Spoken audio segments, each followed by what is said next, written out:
Hello friend, आप कैसे हो। आप हिंदी साहित्य विद अर्चना चैनल पर आकर हबीब तनवीर का यूजीसी नेट में लगा हुआ नाटक आगरा बाजार है, उस नाटक को आप लोग पढ़ें और समझें और एग्ज़ाम को क्रैक करें।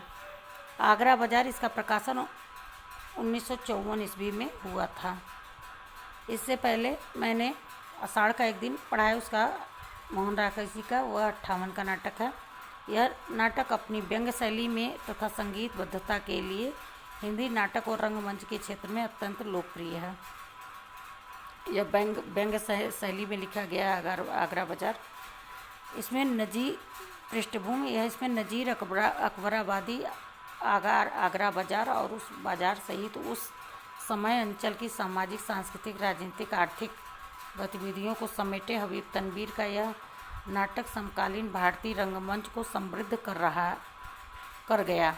वास्तव में पहले हबीब तनवीर ने जामिया मिलिया इस्लामिया के ही कुछ अध्यापकों एवं छात्रों संग ओखला के विद्यार्थियों के साथ लिया नजीर अकबराबादी की कविताओं का एक लघु रूप तैयार किया। यह लघु रूप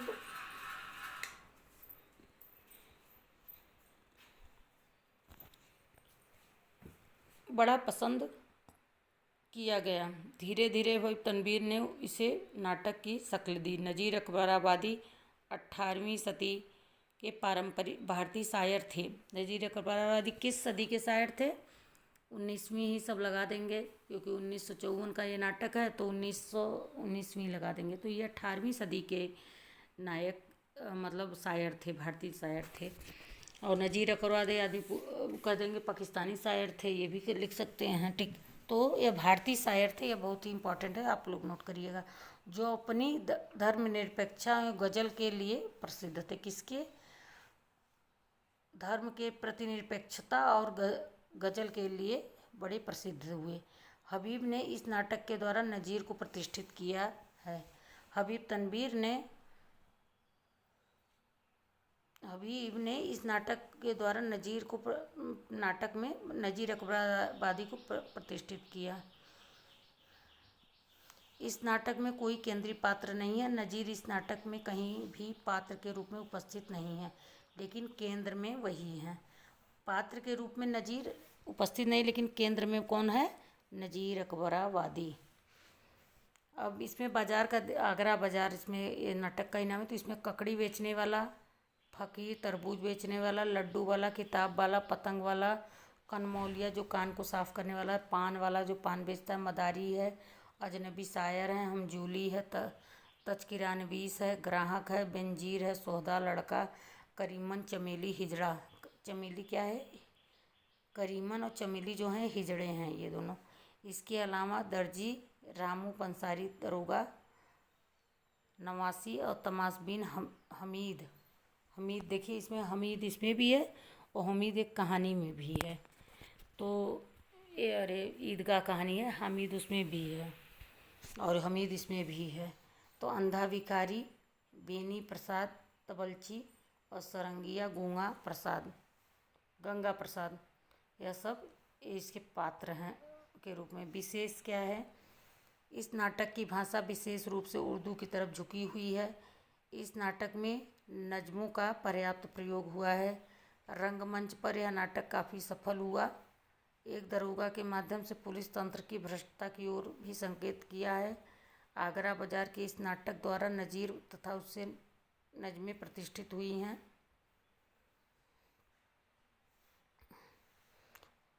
कथासार 2 अंकों में बटे इस नाटक की शुरुआत आगरा बाजार में फकीर के गाने से होती है। मतलब इस नाटक की शुरुआत किस गाने से होती है, ये इस चीज़ को आप बहुत याद रखिएगा। ये देखिए पहला वाला जो गाना है, शरीफ बनिए जौहरी सेठ साहूकार, देते थे सबको नगद, सो खाते थे अब उधार, बाजार में खड़े हैं पड़ी खाक बेशुमार, बैठे हैं यूं दुकानों में अपनी दुकानदार, जैसी कि बैठे हो कैदी कतार बंद। तो यहाँ पर ये देखिए कि बहुत ही ये इसी नाटक से शुरुआत होता है, या 2 अंकों में है, ये भी याद रखिएगा, महत्वपूर्ण है। कभी कभी दे देता है पॉइंट में कि कन्फ्यूजन हो जाता है। 3 अंकों का था, 2 अंकों के, भाई इतने नाटक हैं तो कोई 3 अंक का, जैसे अभी आगरा आषाढ़ का एक दिन था तो वह 3 अंकों में था। अब मोहन राकेश का नाटक था आधे अधूरे, वो दो 2 अंकों में था, उत्तरार्ध और पूर्वार्ध में। बाजार में लड्डू वाला, तरबूज वाला, बर्फ वाला, ककड़ी वाला, पान वाला, बर्तन वाला, कनमौलिया कान साफ करने वाला आदि दुकानदार हैं जिनका सौदा मंदा पड़ा हुआ है। फकीर को देखकर ककड़ी वाले को सोचता है कि यदि आपकी उनकी उसकी ककड़ियों पर 2-4 शायरियाँ लिख जाए तो वह उन्हें गाएगा और लोग आकर्षित होकर उनकी दुकान पर आएंगे। मतलब ककड़ी वाला नज़ीर जी से कहता है कि आप एक 2-4 शायरी हमारी ककड़ी के ऊपर लिख दीजिए। उस शायर थे नज़ीर जी, ताकि मैं वही उसी को बार बार बोलता रहूँगा और वही शायरी गाता रहूँगा। लोग मेरे उसी को सुनने के आकर्षित होने के लिए आएंगे मेरे यहाँ ककड़ी खरीदने। वह शायर और तस्करानवीस के से आग्रह करता है कि वे उनकी ककड़ियों पर कुछ लिख दें, पर वे इसे अपने स्तर के नीचे का काम बताकर नज़ीर अकबराबादी के पास चले जाने को कहते हैं। वह तस्करानवीस से शायर और तस्करानवीस से कहता है, और तो वो दोनों कहते हैं कि मेरे मतलब हैसियत से ये बहुत छोटा काम है, मैं ये नहीं करूँगा। आप नज़ीर अकबराबादी के पास जाकर आप शायरी लिखवा लीजिए। वास्तव में नज़ीर लोक के शायर और गज़लकार थे। लोक के शायर और गज़लकार थे जो कभी पतंगबाजी, कभी होली, कभी आदमियत, कभी गणेश तो कभी कृष्णोत्सव पर नज्म लिखा देते थे। किताब वाले की दुकान पर तस्करानवीस शायर हमजोली एवं स्वयं किताब वाला नज़ीर को हल्का शायर बताकर उनकी आपसी निंदा करते हैं, लेकिन गाहे बगाहे उनके न चाहते हुए भी कभी कभी भिखारी और फ़कीर गरीब के मुंह से नज़ीर को नज्म सुनने में आ ही जाती है। बाजार के दूसरे देश में आए हामिद बालक द्वारा जब नज़ीर की नज्म का वाचन पतंग वाले की दुकान पर होता है, पतंग वाले की दुकान पर कौन करता है? हमीद बालक जो है वह नज़ीर के गज़ल का मतलब वाचन करता है। वहाँ भीड़ लग जाती है और नज़मों की बड़ी तारीफ़ होती है। इसी प्रकार ककड़ी वाला उनसे अपनी ककड़ी पर नज्म पा जाता है और उसे मस्ती से गाता हुआ ककड़ी बेचता है।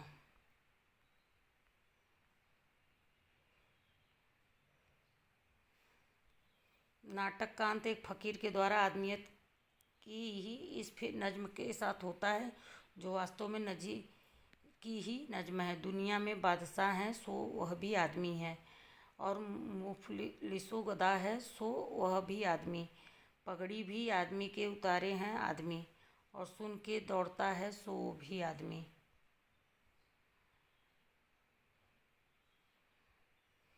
सारांशतः यह कहा जा सकता है कि नज़ीर अकबराबादी को प्रतिष्ठित करने के क्रम में हबीब तनवीर ने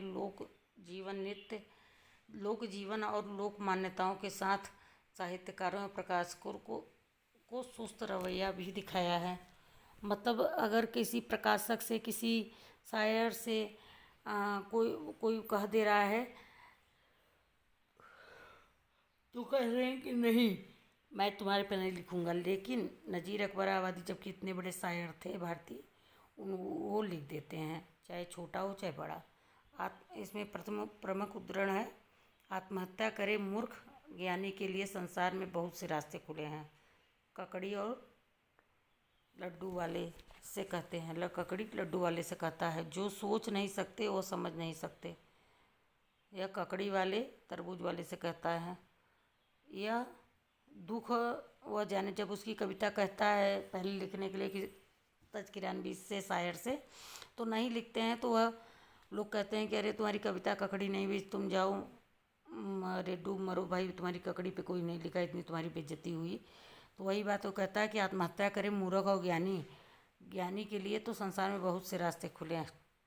फिर ककड़ी वाला कहता है, जो सोच नहीं सकता वो समझ भी नहीं सकता।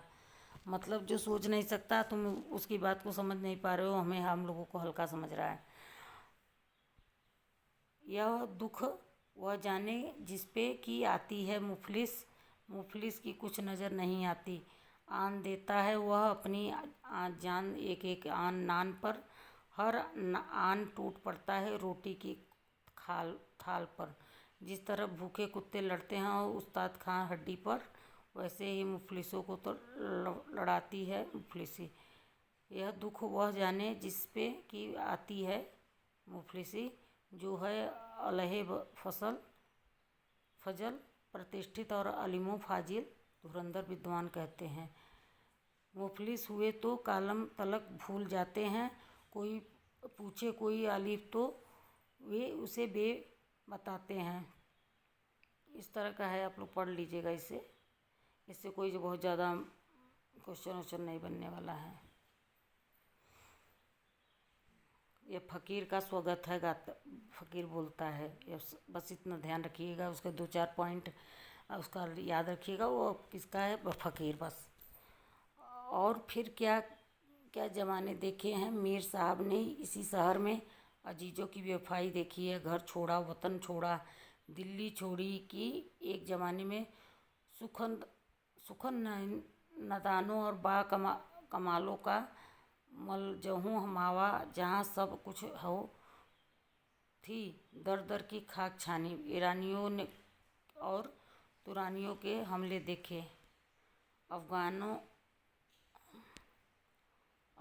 रोहलों राजपूतों और जाटों मराठों की दस्तबुर्ज अत्याचार देखी। दस्तबुर्ज देखिए, पूछ सकता है दस्तबुर्ज का क्या अर्थ है, यहाँ ये पूछ सकता है। अत्याचार, दस्तबुर्ज मतलब अत्याचार, पूछ सकता है यहाँ से उठाकर। देखा कि दिल्ली में खून के दरिया रवा हैं और इंसानों के सर कटोरों की तरह तैर रहे हैं। अपना घर आंखों के सामने लुटते देखा, घर साला जला सामने ऐसा कि बुझाया न गया। यह सब देखा। अब लखनऊ में गोशा नसीन और फिरंगियों की गरतगरी मतलब तबाही। अब जैसे इसका भी गरतगरी मतलब तबाही, ये पूछ लेगा गरतगरी मतलब तबाही, तो लोग कहेंगे कि अर्थ भी पूछने लगा। शब्द अर्थ कहाँ पूछता है। तो हमारे नाटक में जो भी अगर कोई कठिन शब्द है तो उसका अर्थ हमको आना चाहिए, नाटक उपन्यास कहीं भी। तो दस्तबुर्ज का अत्याचार है और गारत गरी का है तबाही। हम जोली शायर यह बात कहते हैं। जो खुशामद करे खल्क उससे सदा बराजी रहे, यह फ़कीर ही स्वागत गाता है। आप लोग इसका तरक्की कर लीजिए। तरक्की कह लीजिए या तंजुअल मतलब पतंग अवनति। बहरहाल ज़माना बड़ी तेज़ी से बदल रहा है। मशीनें आ गई, जगह जगह छापे खाने खुल रहे हैं और कलाम पाक के साथ साथ इंजील की भी देखिए इसमें चर्चा हुई है। इंजील मतलब जो कि ईसाइयों का एक पवित्र ग्रंथ था। इंजील के भी तर्जुमे छप रहे हैं। सुना है कलकत्ते में एक फिरंगी है जो संस्कृत, फारसी, उर्दू और दीगर हिंदुस्तानी ज़बानी में बड़ी महारत रखता है। उसने एक मदरसा खोला है, फोर्ट विलियम कॉलेज नाम था। फोर्ट विलियम कॉलेज की चर्चा किस नाटक में हुई है? आगरा बाजार में हुई है। इस चीज़ को भी याद रखिए, बहुत इम्पोर्टेंट है। वहाँ इन जवानों ने दर्ज शिक्षा दिया है और अब तो सुना है कि मुशायरे भी वहाँ मनअक़द आयोजित होंगे। ज़माने को ज़रूरत दरअसल मुजाहिद की नहीं बल्कि इंसान की है। इंसान कहीं नज़र नहीं आता, हमजोली किताब वाले से कहता है। श्री रामचंद्र ने लंका को फतह किया। तुम्हारे सुरमा हुस्न ने मेरे दिल का गढ़। बूंद दर रोज दिले मन राम करदंद बुता राम किसु। मेरा दिल हमेशा रावण जैसा था, वो तो सुंदरियों ने उसे वश में करके राम की ओर मोड़ दिया। सोहदा का बोलता है। पैसे ही का अमीर के दिल में ख्याल है, पैसे ही का फ़कीर भी करता सवाल है। यह बहुत अच्छा है। और ये कौन गाता है? फ़कीर गाता है।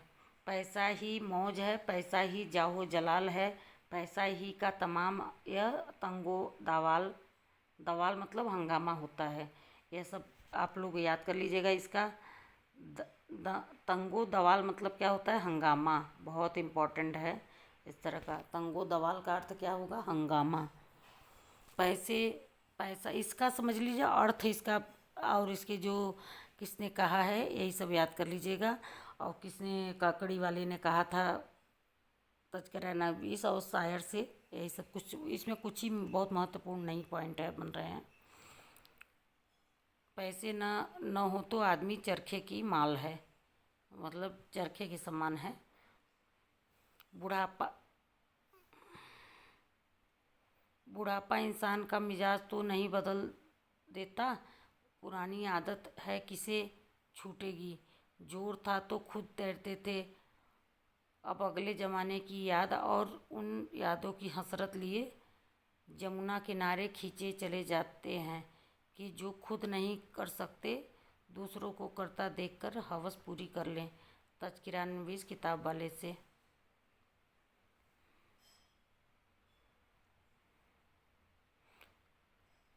जिस मौजू पर जिस मौजू पर शेर कहना मुमकिन न हो, उस पर शेर कहने की ख्वाहिश कहाँ को अक्लमंदी है। शायर हमजोली से। उस्तादों की ज़मीन पर हल चलाने वाले घटिया शायर बहुत मिलते हैं। किताब वाला हमजोली से। सुनिए मीर इसी ज़मीन में कहते हैं, देखो देखे हैं मुझे दीदा ए पुरचश्म में वह मीर,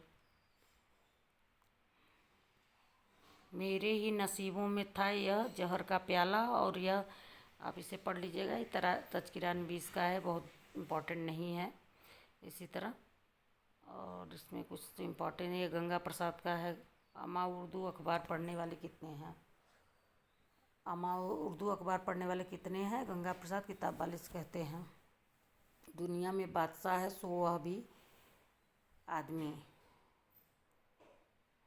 और देखिए खुद बक्सवा का अर्थ है धर्मोपदेशक। खुद बक्सवा का धर्मोपदेशक है। तो इसमें जो 4-5 शब्द आए हैं कठिन, उसको आप खुद बक्सवा का धर्मोपदेशक अर्थ होता है। और यह कोरस में गाया जाता है। सर्वेश्वर दया सक्सेना का नाटक बकरी आ जाता है। और अगली क्लास में मैं बकरी पढ़ाऊँगी।